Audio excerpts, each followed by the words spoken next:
오늘 참 기쁜 날입니다. 한 번 더 인사하겠습니다. 예수님 부활하셨습니다. 아멘. 오늘 이 예배당이 너무나 아름답고 참 감사가 넘치는 것 같습니다. 우리 주일학교 학생들, 중고등부 학생들, EM, KM 다 연합해서 부활의 주님을 찬양하기 위해서 이 자리에 모인 줄 믿습니다. 예수님 살아나셨고요, 예수님 부활하셨습니다. 오늘 아침 이 새벽에 저희가 촛불 새벽 예배를 드렸습니다. 정말 많은 분들이 모여서 함께 촛불을 하나하나 켜면서 이렇게 예배를 드렸는데요, 이 촛불이 켜진 곳곳마다 어둠이 물러가는 것을 경험하게 되었습니다. 그런데 더 놀라운 것은 예배를 드리다가 태양이, 해가 점점 뜨는 거예요. 그래서 어둠이 완전히 사라지는 것을 경험하게 되었습니다. 그런데 이런 시간이 2000년 전 그날도 있었습니다. 십자가에서 예수님이 돌아가신 후에 많은 사람들이 어둠에 갇혀서 지냈습니다. 그러나 사흘 후에 죽음을 이기고 부활하신 예수님이, 빛 되신 주님이 그들 가운데 나타나셨습니다. 여러분, 이 말씀은 사실이고 진실임을 믿습니다. 그래서 오늘도 마찬가지입니다. 여전히 우리의 인생에 바람이 불 때가 있고 어두울 때가 있고 마침 무덤 안에 갇힌 것 같은 그럴 때가 있을지라도 우리 주님이 말씀을 통해 빛으로 오시고 부활하신 주님이 우리를 모든 상황 가운데 반드시 찾아와 주시고 만나 주실 줄 믿습니다. 오늘 첫 번째는요, 부활은 진짜라는 것입니다. 따라하겠습니다. 부활은 진짜입니다. 아멘, 아멘. 3절과 4절 말씀을 보니까 사도 바울이 두 번이나 반복해서 하는 이 단어가 나옵니다. 바로 성경대로라는 단어입니다. 그냥 예수님의 죽으심과 부활하심이 우연히 일어나는 일이 아니라 하나님의 약속하신 말씀대로 성경 그대로 이루어졌다라는 확신 있는 선포라는 것입니다. 그리고 6절에 보니까 그 후에 500여 형제에게 일시에 보이셨다라는 거예요. 500명이 넘는 사람들에게 부활하신 예수님, 살아계신 주님을 보여주셨다라는 것이죠. 환상이 아니라는 것입니다. 그리고 사도 바울은 그들 대다수가 살아있다라고 해요. 무슨 말인가? 증인이 있다라는 거예요. 못 믿겠으면 직접 가서 물어보라 라는 담대함의 선포인 것입니다. 사랑하는 성도 여러분, 세상 사람들은 우리 가운데 이렇게 물어볼 때 있어요. 현실 좀 보세요. 이렇게 문제가 크고 이렇게 어려움이 많은데 당신이 가진 그 믿음이 밥 먹여줍니까? 이렇게 물어볼 때가 있죠. 그때 여러분 뭐라고 대답해야 됩니까? 그럼요, 밥 먹여줍니다. 이렇게 대답하셔야 됩니다. 예수님 믿으면 생명을 주십니다. 예수님 믿으면 영생을 주십니다. 예수님을 믿으면요, 부활을 주십니다. 아멘. 부활을 믿으십니까? 아멘. 그래서 오늘 부활을 믿는 분들에게는 오늘 예배 후에 맛있는 밥도 드립니다. 밥도 먹여주십니다. 여러분, 우리의 믿음이 흔들릴 때가 있습니다. 그런데 환경 때문에 문제가 아니라 예수님이 정말 살아나셨고 부활하셨는가에 대한 확신이 약해질 때 우리의 믿음은 흔들린다라는 것입니다. 우리는 지난 고난 주간에 우리를 위하여라는 주제로 말씀을 나누었습니다. 주제 말씀이 바로 이 말씀이었습니다. 로마서 5장 8절, 그리스도께서 우리를 위하여 죽으심으로. 우리를 위해서 기도하신 주님, 우리를 위해서 무릎 꿇고 섬겨주신 주님, 우리를 위해서 침묵하신 주님, 우리를 위해서 골고다 십자가에 달리신 주님, 우리를 위해서 다 이루어 주신 주님, 그 주님이 바로 우리를 위해서 하신 일입니다. 그리고 그 주님이 무덤을 열고 살아나신 것도 나에게, 우리에게 부활의 은혜를 주시기 위해서 우리 주님은 살아나신 것입니다. 유대인 정신과 의사 빅터 프랭클린이라는 분이 책에서 이런 얘기를 했습니다. 살아야 할 이유를 아는 사람은 어떤 상황도 견뎌낼 수 있다. 수용소에서 직접 목격한 경험담입니다. 살아남은 사람들은 몸이 강한 사람이 아니라 살아야 할 이유가 있는 사람들이었다라는 것이죠. 우리는 예수님을 믿습니다. 그럼 여러분, 우리가 살아가야 할 이유는 도대체 무엇입니까? 예수님이 이 땅에 오셨고 우리를 위해 십자가를 지셨고, 여러분, 우리를 위해서 부활해 주신 주님이십니다. 다시 살아나신 주님을 위해서 이제는 우리가 그 부활의 소망과 그 은혜를 붙잡고 살아가야 되는 것입니다. 여러분, 부활은요, 이 믿음은요, 감정이나 분위기가 아니라 하나님께서 직접 이루신 역사적인 사실이고 진실임을 믿으시기 바랍니다. 이 부활이 사실이기 때문에 오늘 우리는 달라질 수 있는 거고요. 이 부활이 사실이기 때문에 우리는 미래를 두려워하지 않고 담대하게 나아갈 수 있는 것입니다. 사랑하는 여러분, 선포합시다. 부활이 나의 살아갈 이유입니다. 아멘, 아멘. 날마다 이 사실을 선포하며 부활을 살아내는 저와 여러분 되시기를 주님의 이름으로 축원드립니다. 두 번째, 부활하신 주님이 지금 나를 찾아오십니다. 따라오겠습니다. 부활하신 주님이 나를 찾아오십니다. 아멘. 8절에 보니까 사도 바울이 이렇게 얘기합니다. 맨 나중에 만삭되지 못하여 난 자 같은 내게도 보이셨느니라. 자신을 정말 부족하고 모자란 사람이라는 표현인데요, 원어로 보면 이 단어는 사산되었다, 유산된 아이다라는 뜻입니다. 살아갈 자격 자체가 없는 존재가 바로 나다라는 얘기죠. 그리고 교회를 핍박했습니다. 예수님을 믿는 사람들을 잡아 죽이던 사람이 바로 이 사람이었습니다. 그런 자격 없는 자에게, 그런 원수 같은 자신에게도 부활하신 주님이 찾아오셨다라는 거예요. 부활은요, 완벽한 사람, 자격 있는 사람에게만 주어지는 상이 아닙니다. 상처투성이고 실패하고 무너진 사람에게 찾아오시는 생명이 되는 것입니다. 제가 아는 집사님 이야기를 하나 나누도록 하겠습니다. 이분은 미국에 오셔서 정말 치열하게 사셨습니다.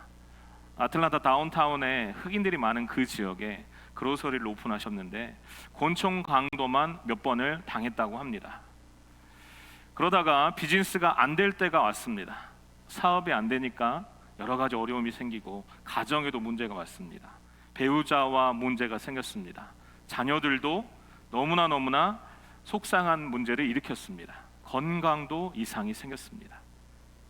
너무나 힘들었던 집사님이 그런 고백을 했습니다. 내 인생 참 이제 진짜 끝난 것 같습니다. 하나님 안 계신 것 같고 기도도 안 되고 교회도 나가기 싫습니다. 그런데 어느 날 새벽에 이유도 모르게 발길이 교회로 향했다고 합니다. 새벽에 예배당에서 기도하는데 갑자기 마음이 복받쳐서 왈칵 눈물이 쏟아지더랍니다. 오래된 원망, 이 상황에 대한 이 어려움을 하나님 앞에 마음껏 다 쏟아냈습니다. 분노도 쏟아냈습니다. 하나님, 왜 이런 일이 나에게 생겼습니까? 그렇게 다 쏟아내고 났을 때 우리 주님이 이 집사님을 만나 주셨습니다. 갑자기 은혜로 평안을 허락해 주셨다고 거예요. 먼저 십자가에서 나를 위해 달리신 주님을 생각나게 하셨다라고 해요. 그리고 죽음을 이기시고 부활하신 주님이 회복해 하시는 그 경험을 기도하는 가운데, 부르짖는 가운데 허락해 주셨다라는 거예요. 그날 새벽에 부활의 주님이 눈물로 기도하는 가운데 만나 주셨다라는 간증을 해 주셨습니다. 이 집사님이 그 다시 어려운 비즈니스를 시작했습니다. 그럼에도 불구하고 자녀들을 위해서 항상 기도하고 키워냈습니다. 두 딸이 있는데요, 다 믿음 생활 잘합니다. 그리고 한 딸은 이 근처 교회 EM 목사님 사모님이 되었습니다. 그 후에 집사님이 교회 열쇠를 하나 달라고 하셨어요. 시간 날 때마다 교회 와서 기도하고 싶다고. 그래서 교회 열쇠를 하나 복사해서 드렸습니다. 집사님은 그 새벽에 그 주님을 경험하고 나서 이제 기도하는 분으로 변화가 된 것입니다. 사랑하는 여러분, 그렇습니다. 깜깜한 새벽 예배당에서도 부활의 역사는 일어납니다. 주님 앞에 나아갈 때, 기도로 나아갈 때, 내 힘듦과 어려움을 부르짖으며 애타게 고백하며 나아갈 때 우리 하나님께서 회복시키는 역사도 경험하게 하십니다. 때론 내 믿음이 너무나 차가운 것 같고 식어버린 그 상태에서도 부활의 주님 나를 만나 주옵소서라는 간절한 부르짖음 가운데 다시 한번 우리의 식었던 믿음의 불도 일으켜 주실 줄 믿습니다. 부활하신 주님이 상처 입은 베드로를 찾아가셔서 회복시켜 주십니다. 부활하신 주님이 길을 잃어버린 사도 바울을 찾아가셔서 이방인을 전도하는 위대한 사도로 불러주셨습니다. 우리도 이 시간 상처가 있고 어려움이 있는 우리의 삶 가운데도 우리 부활의 주님이 찾아와 주실 줄 믿습니다. 여러분, 늦은 건 없습니다. 결코 늦은 거는 없습니다. 부활하신 주님 만나면 다시 한번 회복의 은혜 주실 줄 믿습니다. 왜냐하면요, 부활하신 주님이 저와 여러분 결코 포기하지 않으시기 때문입니다. 나를 찾아오신 주님, 앞으로 나를 찾아와 주실 주님, 내가 힘들고 어려운 무덤 같은 그곳에 있을 때 내 손을 잡고 함께 그 자리를 일으켜서 나오실 부활의 주님을 믿고 따르는 우리 모두가 되시기를 우리 주님의 이름으로 축원드립니다. 말씀을 정리합니다. 예수님께서 십자가에서 숨을 거두시고 차가운 무덤에 내려가셨을 때 사람들은 얘기했습니다. 이제 끝났다. 예수는 죽었다. 3년 동안 모든 것을 걸었던 제자들도 완전히 무너져 버렸습니다. 나를 잡아서 죽일까 봐 유대인들이 두려워서 문을 꼭꼭 잠그고 있던 제자들도 있었고, 예루살렘을 떠나 엠마오로 가던 두 제자도 있었습니다. 심지어는 부활했다라는 소식을 듣고도 다시 어부의 자리에 돌아간 베드로도 있었습니다. 모두 절망이라는 각자의 무덤에 갇혀 있었습니다. 우리의 삶이 그럴 때도 있습니다. 분명히 내가 십자가의 예수님 알고 부활의 예수님 안다고 하면서도 여전히 세상이 우리 가운데 너는 끝났어, 너는 실패했어 라고 얘기할 때 꼬여버린 인간관계 가운데, 경제적인 어려움 가운데 우리는 우리 자신을 그 차가운 무덤 속에 가둬두려고 합니다. 그리고 사단이 결코 우리를 가만히 놔두지 않지요. 그러나 여러분, 그 어떤 것도 예수님의 부활을 막지 못했습니다. 죽음도, 사망도, 커다란 돌문도, 차가운 무덤도 예수님의 부활을 막지 못했습니다. 주님의 사랑이요, 세상 그 무엇보다 강하고 큼을 믿으시기 바랍니다. 세상이 주는 어떤 절망과 어떤 문제보다 우리를 향한 하나님의 사랑이 더 크심을 믿으시기 바랍니다. 예수님은 살아나셨어요. 예수님은 부활하셨습니다. 바로 저와 여러분을 위해 살아나셨습니다. 그러므로 오늘 한 문장 가지고 나아갔으면 좋겠습니다. 나도 부활을 누리는 자입니다. 우리 선포할까요? 나도 부활을 누리는 자입니다. 아멘. 오늘 예배한 우리 성도님들, 우리 자녀들 모든 삶 가운데 이 은혜가 가득하시기를 우리 주님의 이름으로 축원드립니다. 기도하겠습니다. 하나님 아버지, 감사합니다. 부활을 머리로만 알았던 우리의 삶에 진짜 부활로, 생명으로 이 시간 우리 모두에게 임하여 주시옵소서. 실패의 무덤 가운데 있습니까? 상처의 무덤 안에 갇혀 있습니까?